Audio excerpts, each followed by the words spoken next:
Hey guys, TC here with another quick tank review for you, and Ace gameplay. What we're going to look at today is the little Tier 4 Type 5 Kiho. This is the Tier 4 Japanese light tank. Please note, this is a light tank, not a scout tank. So as you can see, its matchmaking is only Tier 4 to Tier 7, unlike, for example, the Lush, which is a Tier 4 light tank as well. However, this is a scout matchmaking tank, so it sees up to Tier 7. So the Type 5 Kiho is a lot of fun to play. The crew, as you can see, has 6 cents and full camo across the remaining crew members. The second skill is nearly camo on the commander with snapshot and repairs and situational awareness on the radio operator. Quite unique in the fact that this tank doesn't have a loader. So you have your commander, your gunner, your driver and your radio operator. You don't actually have a loader as a separate person. His job is rolled into one of the others here. 340 hit points is a little on the low side, but it's pretty standard for Tier 4. You're not talking about huge hit point pools at Tier 4.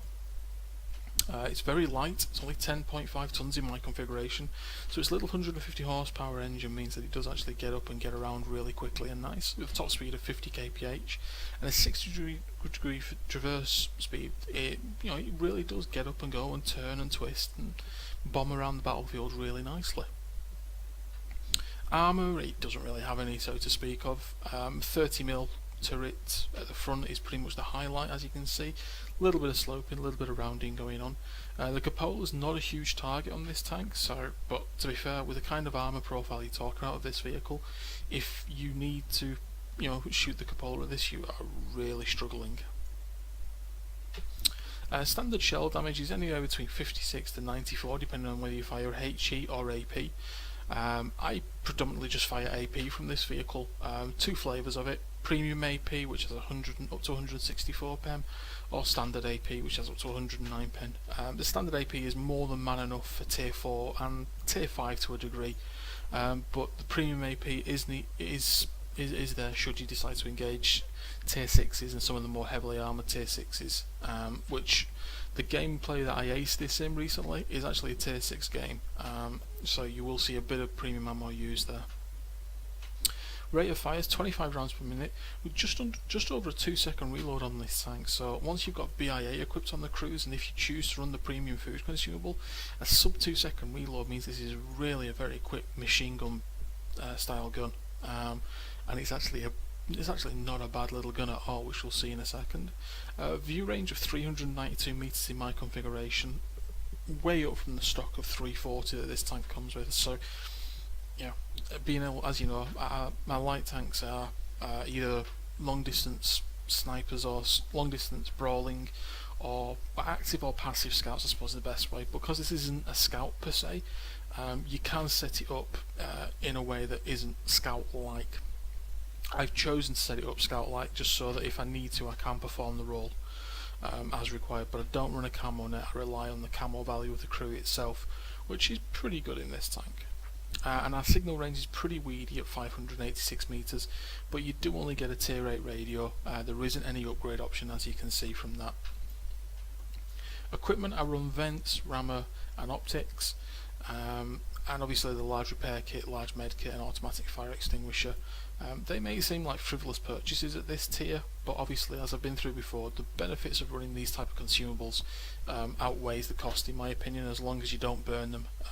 Obviously when you burn them, you do feel it in the pocket. Sitting at Tier 4, you're liable to come up against things such as Matildas, Luxes, Panzer B2s, Panzer B1s, Sentinels. The Matilda is the most heavily armoured thing you can come up with, and the gun, which is a really nice 57mm with 87mm pen, is actually man enough to penetrate the Matilda. Sometimes you do have to pick your shots carefully if you do engage it frontally, but if you flank it and you circle strafe with the tank, you don't really have to worry too much. 0.42 dispersion on the move is pretty derpy. But at this kind of tier, it's what you expect. You don't expect pinpoint accuracy, and the aim time is a little bit slow at 2.3 seconds. But again, if you play it a little bit aggressively and you're in and you're dogfighting and you're brawling and you're dodging and you're circle strafing and things like that, then yeah, you can work around the penetration and the work around the dispersion. Long range sniping, it isn't really designed for, I have to say.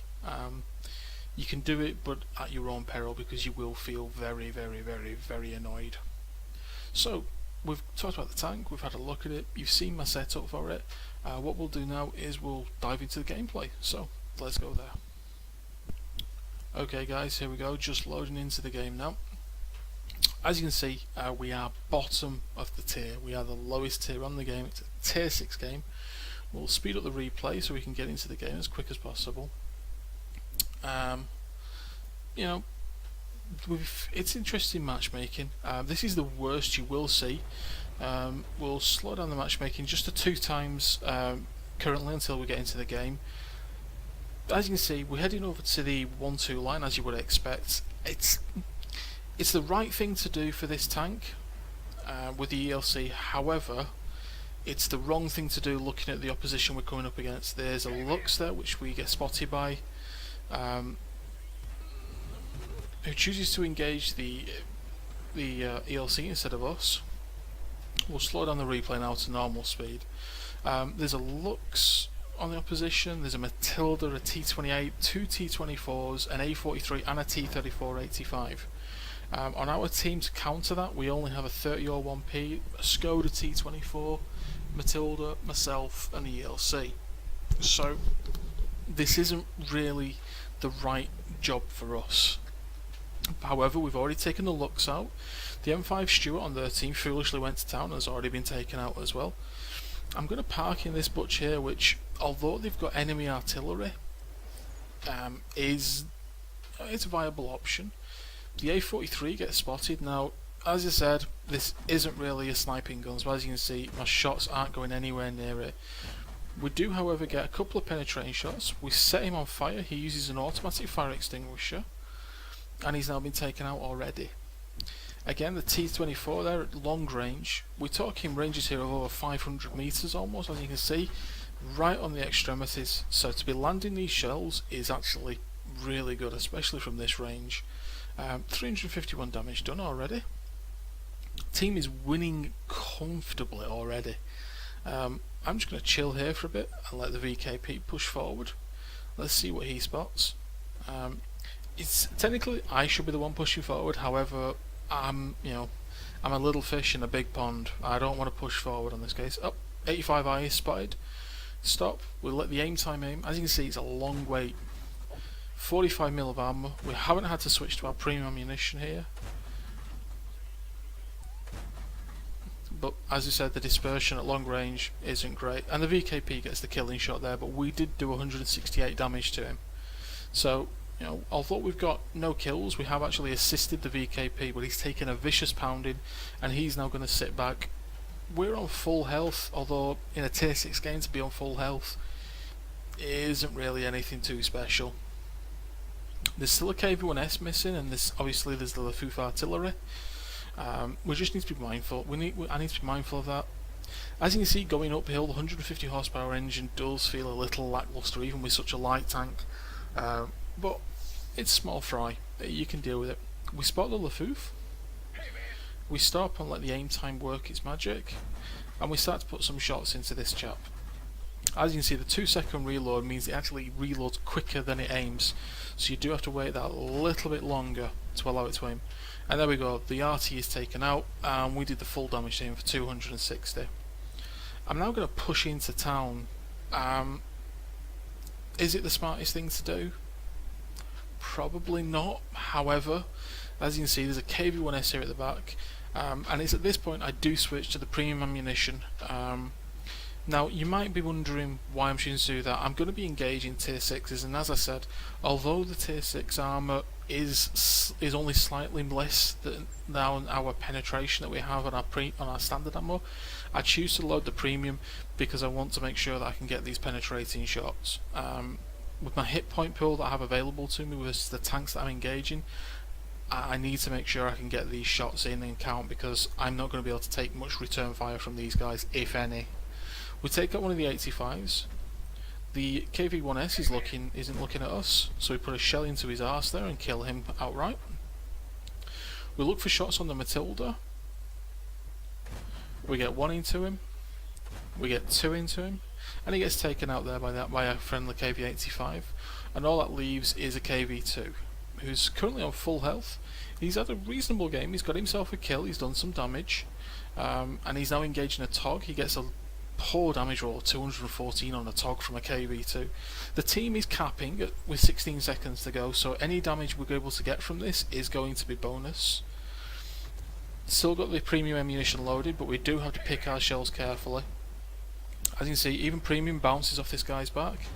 He's ignoring us because we're doing so little damage, so we just stop, we aim at the back of the turret, and we just casually pour shell after shell after shell, and we take the KV-85 out. It's 1367 damage in a tier 6 game with 5902 WN8 showing. Let's go to post-game battle results. Okay guys, here are the post-game battle results for this Keyhole game. As you can see, it was a mastery badge. It's not highlighted and as bright as the others. That means it's not as good as the masteries I have had in this tank, but it's good enough for mastery in the current ratings. We also got fire for effect there. 30,631 credits with 3,876 experience. Again, it was a ×3. It was the first game we played in this tank. As you can see on the team scores, we actually only came second to the TOG 2. His reload is only marginally quicker than ours, and he does double the alpha damage we do. So to be second on the team in a tier 6 game in a little tier 4 scout is actually quite a good going, I think. We also equalled the kills there with 3. The VK there with 4 kills did the most, and we came second in experience as well to the TOG with 861. As I said, shooting at range is not the forte of this tank. We fired 31, of which only 25 hit and only 19 of those penetrated, so we were very wasteful with our shells in this game. I don't like to have a hit ratio of less than 80 or so % in a game. I think that's quite, you're wasting ammunition there, it's costing you credits. Because of the ammunition, we did only make 9,792 credits, but obviously this is an obscure game at tier 6. This is the worst matchmaking you will see in a Keyhole, and as a result you would normally make a lot more credits than that in this tank. But yeah, that's my review of the Keyhole. It's a lot of fun, it doesn't cost a lot of money, and you can have a lot of fun bombing around in it. When you're top tier, when you're in a tier 4 game, it's lethal just like the Lux is. Even more so than the Lux, because you don't have the 16-second reload, and you know, as long as you can weather the Lux's attack, which can only do 260 in a clip, you should be able to kill a Lux fairly comfortably. Tier 5, it's still very competitive, and you'll still be able to stand yourself in good stead, but obviously you just need to be very mindful and work your way through. But you know, tier 6, bottom tier, as you saw there, we managed to hit 2 tier 6 tanks, the A43 and the KV2. Yeah, it's a good tank, and as a scout role as well, it performs really well. So that's my look at the Type 5 Keyhole, guys. If you're new to the channel, please subscribe. It's great to stick you around. We've got loads more videos on here for you to watch and enjoy, and I'll catch you on the next video. Bye guys.